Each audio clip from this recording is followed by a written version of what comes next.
जय श्री राम। बहुत बहुत स्वागत है आप सभी का एक बार फिर से आपके ही अपने YouTube चैनल पर। मैं पंडित आशीष शर्मा बात कर रहे थे अभी तक हम केतु के बारे में कि केतु सभी भावों में अलग अलग बैठकर क्या फल देते हैं। अभी तक हम बात कर चुके हैं पहले, दूसरे, तीसरे, चौथे घर के अंदर केतु की स्थितियों के बारे में। आज हम बात करेंगे केतु अगर कुंडली के पंचम भाव में बैठे हों तो वो आपको कैसा फल देते हैं। फल का मतलब है सामान्य रूप से कैसा फल, जब उसकी दशा आएगी तो वो आपको कैसा फल देगी। जब केतु के बारे में बात होती है तो हमेशा से हम केतु जब नाम सुनते हैं तो कहीं ना कहीं छुपावट, गोपनीयता, मोक्ष, आध्यात्म, विरक्ति और अचानक से होने वाली जो घटनाओं का कारक है वो केतु है। अब ये ऐसा प्लेनेट पांचवें घर में जाए तो पांचवें घर में हमारी बुद्धि है, इंटेलिजेंसी, बुद्धि, शिक्षा, संतान, हमारे निर्णय लेने की क्षमताएं, हमारा निर्णय लेना, हमारे प्रेम संबंध और हमारा पूर्व पुण्य। जैसा कि पांचवें घर से मैं हमेशा से कहता हूं कि भी आत्मा का प्रवेश जो है वो पांचवें घर से। अब ऐसे भाव में एक ऐसा प्लेनेट जो केतु के कारक है और वो पंचम भाव में बैठ जाता है तो आपको कैसा फल देता है। अगर देखें तो एक विरक्ति का ग्रह है केतु और बुद्धि और भावनाओं के घर में बैठ जाता है तो उसका हर व्यक्ति के जीवन में एक अलग अलग दृष्टिकोण है, एक अलग अलग स्थितियां हैं जो केतु यहाँ देता है। लेकिन हमें ये समझना जरूरी है कि भी केतु क्या है और पांचवा घर क्या है। वीडियो को और विस्तार से आगे से शुरू करने से पहले अगर आप मेरे चैनल पर पहली बार आए हैं, वीडियो आपको पसंद आता है तो लाइक कीजिए, सब्सक्राइब कीजिए, शेयर कीजिए। कुंडली दिखाना चाहते हैं, बनवाना चाहते हैं, कुंडली मिलान कराना चाहते हैं, वर्ग कुंडलियों के आधार पर कुंडली दिखाना चाहते हैं तो स्क्रीन पर व्हाट्सएप नंबर दिया हुआ, आप वहां पर कांटेक्ट कर सकते हैं एक पेड कंसल्टेशन के द्वारा। आइए शुरुआत करते हैं। सबसे पहले सामान्य तौर पर अगर हम जनरल कैरेक्टरिस्टिक्स प्लैनेट्स की देखें तो एक डीप इंस्टीट्यूशन हम केतु से कहते हैं, क्योंकि केतु को हम हमेशा से आध्यात्म से जोड़ते हैं कि व्यक्ति की जो छठी इंद्री काम करनी शुरू कर दे या सिक्स सेंस का तेज होना, हम फिफ्थ हाउस के केतु से कह सकते हैं कि पांचवें घर में विशेष तौर पर अगर चंद्रमा की राशि वृश्चिक, मंगल की राशि चंद्रमा की राशि कर्क, मंगल की राशि वृश्चिक, बृहस्पति की राशि धनु और मीन राशि में अगर केतु बैठा हुआ है तो ऐसे प्लेनेट को हम कह सकते हैं कि ये आपकी सिक्स सेंस ऐसी स्थिति में तेज कर सकता है। ऐसे व्यक्ति बिल्कुल थोड़ा सा बिल्कुल लीक से हटकर चलते हैं या इनका लीक से हटकर एक सोच होती है, उसको सोच को थोड़ा सा दूर रखते हैं। ऐसे लोग अक्सर अपनी शिक्षा या रचनात्मक स्थितियों से पूर्ण रूप से संतुष्ट नहीं होते। उनको लगता है कि भाई और कुछ इसमें ऐड करना चाहिए, कुछ और भी यहाँ करना चाहिए, क्योंकि पांचवें घर का केतु है तो ये इंस्टीट्यूशन देता है, डिटैचमेंट देता है, कार्मिक डेप्थ देता है। ये सब चीजें भी पांचवें घर का केतु देने में सक्षम। अगर हम देखें तो पांचवें घर का केतु, जैसे कि मैंने कहा कि किसी रूप से संतुष्टि नहीं देता, तो पढ़ाई में कंसंट्रेशन पूरी तरीके से नहीं हो पा रहा, पढ़ाई में मन कभी लग रहा है प्रॉपर, कभी नहीं लग रहा है, कभी पढ़ाई ठीक चल रही है, फ्लो ठीक चल रहा है, कभी उसके अंदर ब्रेक आ जाता है, ऐसा भी होता है।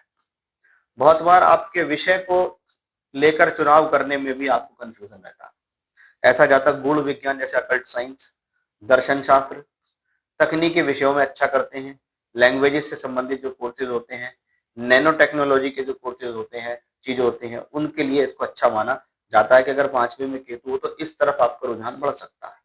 इसलिए ऐसे लोगों को थोड़ा सा अपनी एजुकेशन को लेकर थोड़ा पहले से सतर्क होना चाहिए कि भाई कंफ्यूजन नहीं रखना है। नहीं समझ में आ रहा है तो किसी एस्ट्रोलॉजर से सलाह लेने के भी बच्चे का भविष्य खराब ना हो जाए। अगर हम याददाश्त के दृष्टिकोण से देखें तो याद रखने की क्षमता है वो अच्छी होती है, लेकिन उसको व्यक्त करने का जो तरीका है आपका वो थोड़ा सा अन्य लोगों के मुकाबले अलग हो सकता है। पंचम भाव संतान का भी है। अगर केतु यहाँ अशुभ ग्रहों की राशि में है, अशुभ ग्रहों द्वारा दृष्ट है और पांचवें घर के कारक ग्रह बृहस्पति की स्थिति कुंडली में ठीक नहीं है, तो ऐसा प्लेनेट संतान प्राप्ति में देरी दे देता है। साथ ही साथ देरी के साथ साथ जो उसको संतान होती है, उस संतान के साथ उसके वैचारिक मतभेद संभव है और उस संतान के करियर को लेकर भी थोड़ा सा व्यक्ति चिंतित होता है। केतु का अशुभ प्रभाव में होना प्रेम संबंधों के लिए ठीक नहीं होता, प्रेम के प्रति विरक्ति भी दिखाता है, उसको लगता है कि चीटिंग हो जाएगी, बहुत बार चीटिंग हो भी जाती है। बहुत बार जातक को लगता है कि मुझे जो मेरा प्यार था वो मिला नहीं, जिसका मुझे हकदार था। ऐसा तभी होता है जब केतु मेलेफिक हो। केतु यहाँ किसी ग्रह के साथ अच्छी स्थिति में बैठा है, या उस भाव का स्वामी, पांचवें घर का स्वामी ग्रह पांचवें ही भाव में है, केतु उसके साथ है, केतु उच्च के ग्रहों के साथ बैठा है, तो ही स्थितियां पॉजिटिव होती हैं। अदरवाइज अशुभ प्रभाव में ये इन सब चीजों को प्रॉब्लम देता है, चाहे वो संतान, चाहे संतान से के साथ संबंध, या व्यक्ति को अकेलेपन का एहसास कराना या प्रेम संबंधों का पूर्ण सुख ना मिलना भी इस कॉम्बिनेशन में देखा जाता है। अगर केतु शुभ ग्रहों से युक्त हो, स्पेशली बृहस्पति के प्रभाव में, जैसा मैंने कहा 4 नंबर, 8 नंबर, 9 नंबर और 12 नंबर की राशियों में केतु हो, बृहस्पति उसके साथ हो, बृहस्पति उसे देखता हो, बृहस्पति उच्च का होकर यहाँ हो, बृहस्पति केतु को देख रहा हो, तो ऐसे लोग आध्यात्मिक उन्नति अच्छी करते हैं, आध्यात्मिक क्षेत्र में जा सकते हैं। मंत्र साधना, तंत्र साधना, दिमाग तेज होता है, शोध अच्छी कर सकते हैं, रिसर्च अच्छी कर सकते हैं। अचानक से मिलने वाला धन लाभ भी केतु देता है, इसलिए बहुत बार जुए, सट्टे, लॉटरी, शेयर मार्केट से भी ऐसे लोग अच्छा पैसा कमा सकते हैं। इसके विपरीत केतु पांचवें घर में अशुभ ग्रहों की राशि में है, अशुभ प्रभाव में है। केतु जिसकी राशि में है वो प्लेनेट पीड़ित है, तो निर्णय लेने में सक्षम ना होना, भ्रमित रहना, कंफ्यूज रहना, किसी भी चीज के बारे में बहुत ज्यादा सोचना, ओवर थिंकिंग करना, पेट से संबंधित समस्या। अब ये प्रॉब्लम कहाँ से आती है? बुद्धि से। कभी आप मेडिकल साइंस पढ़ेंगे तो बहुत बार डॉक्टर्स कहते हैं कि भी आपके मन के अंदर वहम है कि आपका पेट खराब है, आपके मन के अंदर प्रॉब्लम है कि आपका पेट खराब है, इसलिए बार बार वो चीज वहां से जुड़ जाती है। पांचवें घर में अशुभ केतु सोशल लाइफ से आपको बिल्कुल कट कर सकता है, अलग कर सकता है। ऐसे लोगों को जुए सट्टे मार्केट से लॉस होता है, इन चीजों से उन्हें बचना चाहिए। अब पांचवा भाव में अगर अग्नि तत्व की राशि बैठी हुई है, यानी अग्नि तत्व की राशि कौन सी होती है? पहली, पांचवी और 9वें नंबर की जो राशि होती है अग्नि तत्व की राशि होती है। अगर केतु यहाँ बैठे तो रचनात्मक स्थितियों में बेचैनी होते लोगों को होती है। पांचवें घर के अंदर पृथ्वी तत्व की राशि 2, 6, 10 की राशि हो तो व्यवहारिक होने में संघर्ष ऐसे लोगों को थोड़ा सा होता है। पांचवें घर में 3, 7, 11 नंबर की राशि हो तो दार्शनिक सोच होती है, गहरी सोच होती है, गहन विचार होते हैं, दूरदृष्टि की सोच रखते हैं। जल तत्व की राशि हो तो अत्यधिक भावुक और अत्यधिक आध्यात्मिक प्रवृत्ति वाले लोग भी ऐसे देखे जाते हैं। केतु की स्थिति अगर पांचवें घर में है और अशुभ प्रभाव में है, उसकी दशा चल रही है और वो अच्छे फल नहीं दे रहे हैं, तो ऐसे लोगों को भगवान गणेश को नमन करना चाहिए, गणेश अथर्व शीर्ष स्तोत्र का पाठ करना चाहिए। ऐसी स्थितियों में डॉग्स को भोजन कराना, यानी कुत्तों को भोजन कराना अच्छा है। माथे पर केसर या हल्दी का तिलक लगाना भी रोजाना अच्छा माना जाता है। ऐसी स्थिति में ध्यान और मेडिटेशन करना भी आपके लिए बहुत ज्यादा सुटेबल रेमेडी के तौर पर काम करता है।